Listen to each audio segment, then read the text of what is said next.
Selamat malam di LBJ Viral 24 yang selalu bikin kita deg-degan, di mana kita selalu membahas fenomena-fenomena yang terjadi di seputaran masyarakat, kriminal, segala macam, semuanya kita libas tentunya bersama kita, partner saya yang paling setia, yaitu Sandi Mars. Ya betul pemirsa, pada episode kali ini kita bakal menghadirkan kisah tentang pembunuhan terhadap aktor film kita yang biasa main film kolosal ya, Bung Sandi Permana.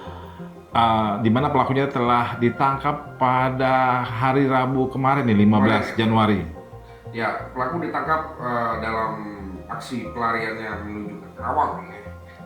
Jadi Di Kerawang, ditangkap di Kerawang, Jawa Barat. Iya, pelaku ini juga dijuluki sebagai apa tuh?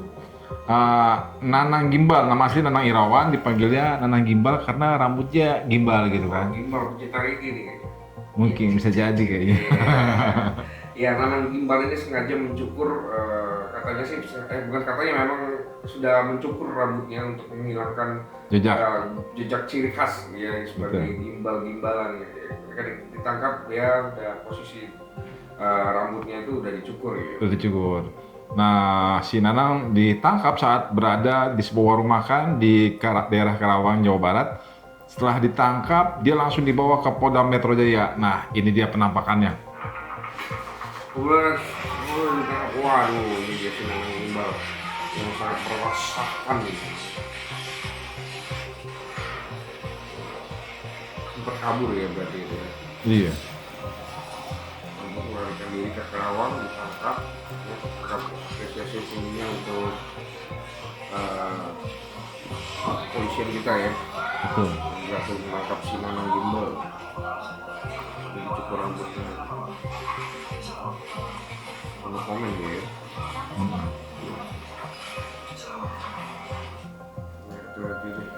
Ya itulah tadi apresiasi yang tinggi-tingginya untuk aparat kepolisian ya. Aparat kepolisian kita yang begitu luar biasa menangkap si Nanang ini ya. Dalam waktu 3 hari udah ditangkap ya. 3 hari ya. Nah ini kasusnya bermula gara-gara apa nih dosan ini? Kalau menurut penuturan aparat Polda Metro Jaya, ini awal mulanya karena almarhum nih si Sandi Permana katanya sedang lewat pada pagi itu kan, hari Minggu 12 Januari, dan kebetulan ngelewatin rumah beliau nih kan, si pelaku.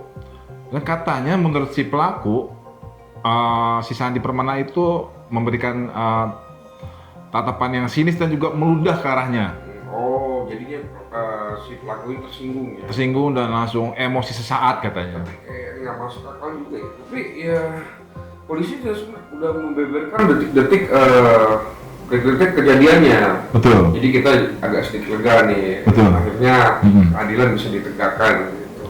Ya, memang si pelaku si Nanang Gimbal ini sempat dia dalam pelayarannya dia supaya nggak ketangkep kan ya, dia potong rambut dan juga telepon selulernya dimatikan kan. Tapi untungnya karena polisi dengan jaringannya dan juga upayanya dengan cepat bisa ditangkap nih. Tapi buat teman-teman terutama generasi Z nih kan, mungkin nggak begitu tahu siapa sih sebenarnya Bung Sandi Permana. Padahal beliau ini beberapa kali memerankan peran utama ya di film kolosal Misteri Gunung Berapi. Betul. Terutama di televisi Indosiar. Bro, kayaknya tua banget ya. Ya tapi kita lihat dulu sih sedikit cuplikan dari almarhum ya Sandi saat beliau masih aktif di film kolosal ya. Tidak akan. Kau harus bisa mengalahkan aku dulu. Sebab aku curiga jurus yang kau gunakan sama dengan jurusku. Itu hanya kebetulan saja. Kurang ajar! Kau meremehkan aku, ha?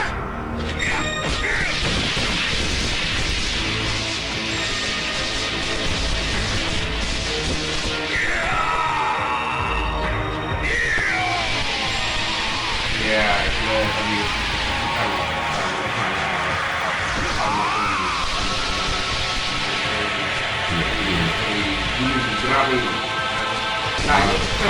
Lawan Malampir ya. Filmnya udah lama banget. Cukup lama. Zaman-zaman gua SD gitu. Iya. Nah, si pelaku ini juga si Sandi Gimbal, si Nanang Gimbal. Sandi Gimbal ya. Si Nanang Gimbal ini katanya juga kru sinetron juga, Pak. Kru sinetron juga ya? Dia itu kru sinetron tukang bubur naik haji katanya. Oh berarti pada zamannya. Ini udah aktif di dunia perfilm. Sebenarnya mereka berdua sama-sama di insan pertelevisian dan juga film sih ya. Cuman karena dia nggak pernah satu PH sih, cuma satu dunia pekerjaan. Satu bidang aja ya. Satu bidang, satu scoop lah. Satu scoop. Dia jadi kru film, cuma bedanya si Sandi almarhum ini dia sebagai aktornya kan. Kalau dia kru film, tukang bubur naik haji. Iya. Kabarnya nih pelaku ini menusuk Sandi bukan sekali dua kali. Ya sepertinya dia begitu emosi meskipun cuma sesaat, cuman dia gelap mata saat itu ya. Begitu babi buta berarti ditusuknya sampai dari perut, pelipis, dada, leher, punggung semua. Iya. Jadi hampir semua bagian tubuh almarhum itu terkena tusukan-tusukan lebar mulai dari 4 cm sampai 8 cm menurut keterangan aparat kepolisian. Ngambil ini ya, pisau dulu ya, apa gimana? Nah itu dia, kalau menurut keterangan dia sih dia spontan ya kan, ngambil sebilah pisau dapur, karena ngeliat Sandi meludah langsung dia ubar gitu kan. Tapi nih yang gue dengar mereka berdua nih sempat cekcok nih dulunya nih, sempat cekcok katanya. Oh iya, menurut keterangan dari RT setempat di komplek di daerah Cibarusa nih, tempat tinggal almarhum di daerah kawasan Bekasi, Jawa Barat, sempat bercerita bahwa sebelumnya memang 2 bulan yang lalu, pada bulan Oktober 2024, sempat terjadi cekcok antara almarhum dengan pelaku si Nanang ini. Betul. Cekcok gara-gara apa tuh? Waktu itu ada forum warga kan, membahas kepentingan lingkungan lah. Di mana Sandi waktu itu protes dan berdiri dan bertanya mengenai keputusan yang diambil oleh pihak RT setempat. Oke. Cuman sang pelaku nih si Nanang Gimbal nggak terima dengan gaya Sandi dalam menyampaikan pendapatnya. Jadi mulai dari situ tuh ada. Jadi sana adu argumen lah, kata si Nanang Gimbal. Lu jangan songong gitu dong katanya. Yeah. Cuman Sandi nggak terima juga Sandi perumahan. Siapa lu katanya? Lu bukan warga sini kata dia kan. Yeah. Akhirnya cuma ditenangin oleh warga, akhirnya nggak jadilah pertikaian. Cuman Sandi katanya menurut RT pengen somasi tuh terhadap pelaku si Nanang Gimbal. Si Nanang ini mau disomasi oleh si Sandi Permana almarhum. Cuman belum sempat Sandi Permana melakukan somasi, teguran secara resmi gitu kan. Si pelaku si Nanang Gimbal ini keburu melakukan aksi jahatnya nih, aksi kejinya ya. Begitu. Jadi somasi suruh minta maaf gitu ya berarti atau? Ya biasanya sih begitu kalau somasi kan, teguran, suruh minta maaf ya kan, klarifikasi di media massa biasanya. Nah tapi di balik itu semua sih kita nggak lepas ya dari komentar netizen. Betul sekali, kita ngeliat bagaimana komentar netizen tentang kelakuan Nanang Gimbal ini nih ya kan. Kita lihat beberapa komentar netizen yang bermacam-macam sih. Iya. Ini dari mana? Ini dari Syarif.079_new nih. Mau cukur rambut, mau cukur kumis, bakal keciduk, mau lari kemanapun. Iya, bravo Polri ya. Meskipun si Nanang Gimbal ini udah berubah wajahnya nih, bisa diselidiki. Nah, aku lagi komen dari ini agak menggelitik nih. Dari Abu Sama nih. Kukira Adian Napi Tepulu. Wah, yang benar kau Budi. Tapi kok dia lihat sih agak mirip ya. Juga. Cuma Bu Adian agak gelap sedikit kulitnya. Pas gua lihat komentarnya dari si Bro Budi kan, oh iya mirip juga ya. Emang tahu Adian Napi Tepulu? Ada itu akan aktivis itu. Aktivis betul sekali bro. Aktivis 98. Maaf ya Bu Adian ya. Ini komentar netizen. Bukan komentar saya, apalagi komentar Ronald. Nah, satu lagi dari FDHSHMH. Iya. Ya Allah, minimal kalau nganggur mabok jangan nyusahin orang, apalagi sampai ngilangin nyawa orang. Udah beraktivitas bikin malu sekeluarga. Ya katanya sih. Katanya dia memang lagi keadaan mabuk ya, apa gimana? Kurang tahu juga, tapi menurut keterangan warga setempat emang beliau sedang menganggur. Tapi kalau apa kebiasaan sedang mabuk atau bagaimana kita kurang tahu juga ya kan. Ya memang kadang-kadang sih banyak sekali penyebabnya, tapi yang dugaan paling ini sih katanya si Nanang sih menurut pengakuan dia karena dia menatap si Bro Sandi ini, Sandi Permana yang menatap ke Nanang ini sini selalu meludah. Nah itu mungkin itu memang dugaan kuat sih. Betul. Nah kepergian Sandi Permana itu meninggalkan luka mendalam bagi sang istri si Ade ya. Dia sempat bercerita curhat tentang bagaimana nasibnya setelah kepergian almarhum nih. Ada juga komentar itu. Betul. Kita ngeliat bagaimana curhat sang istri.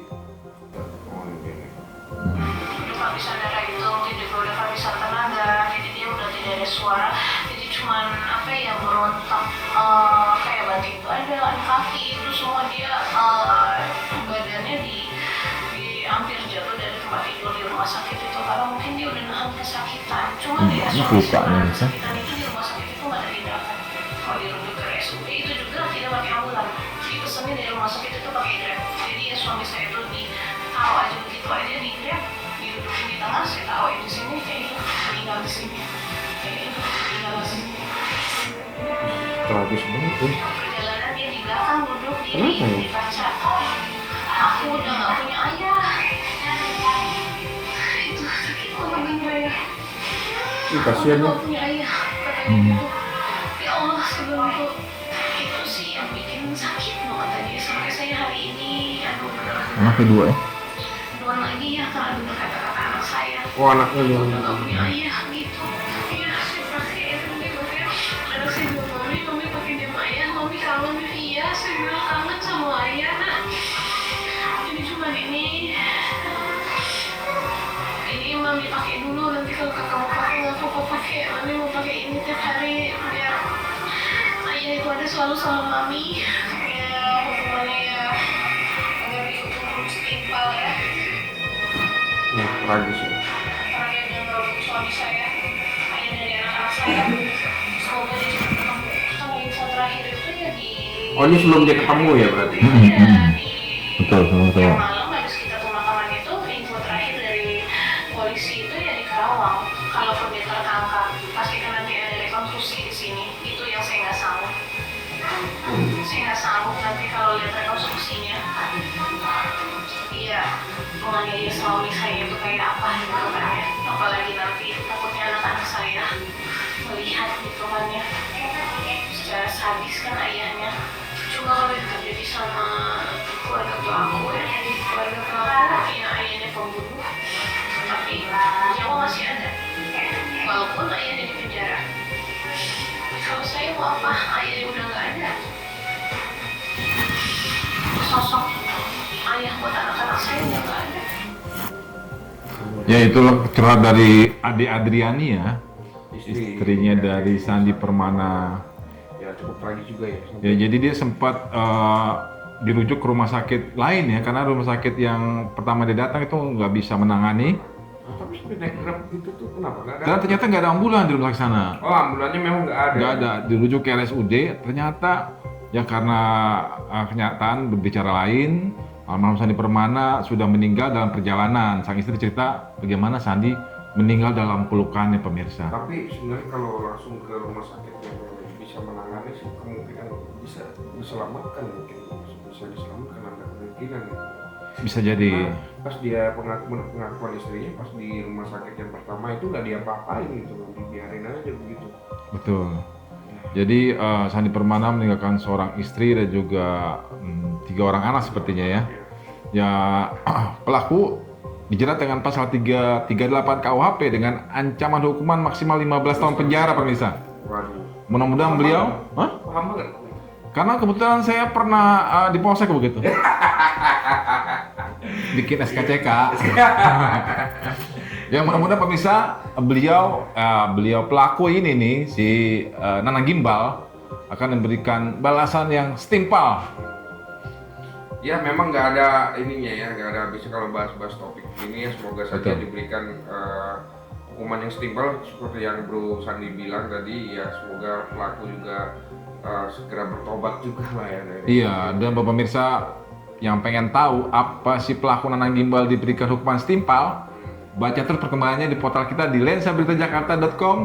Dan jangan lupa YouTube kita di LBD TV, di subscribe, terus Iya. bunyikan lonceng agar kalian semua nggak ketinggalan berita-berita yang terupdate. Nah, Betul. kayaknya sih segitu aja pembahasan tentang kasusnya Sandi Permana. Permana ini.